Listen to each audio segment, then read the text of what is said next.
శిష్యులందరూ భయపడతా ఉన్నారు. ఎందుకంటే పెద్ద గాలి వాన వచ్చేసింది. పడవ మునిగిపోయే పరిస్థితులు ఏర్పడ్డాయి.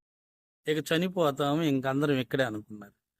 సో భయంకరంగా అంటే ఏడ్చేవాళ్ళు ఉంటారు, గందరగోళంగా కన్నీరు విడిచిన వాళ్ళు ఉంటారు, కొంతమంది పెద్ద పెద్దగా అరిచి ఉంటారు, కేకలు పెట్టుంటారు అని గందరగోళం అవుతా ఉంటే యేసుక్రీస్తుని లేపారు. ఎవరు పేతురు లేపాడు, యాకోబు లేపాడు, ఎవరు లేపారు లేపారు.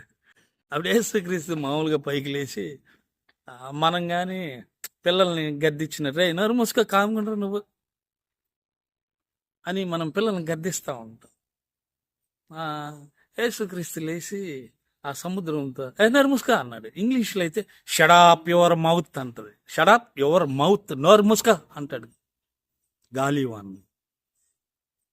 సింపుల్గా బ్రేక్ చేస్తాడు. సముద్రం నిర్మలించి తుఫానికి సంబంధించిన క్లైమేట్ అంతా బ్రేక్ అయిపోద్ది. అంటే ఆ సృష్టి ఆయన చేశాడు, ఆయన మాట విన్నది ఆ సృష్టి.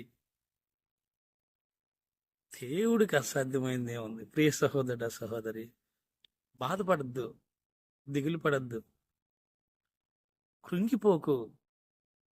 నీ దేవుడైన యెహోవా నీకు తోడుగా ఉన్నాడు. ఆయన నీకు సహాయం చేస్తాడు.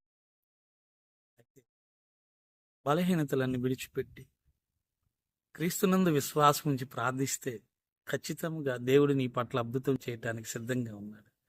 దేవుడి కొద్ది మాటలు దీవించునుగాక. ఆమేన్.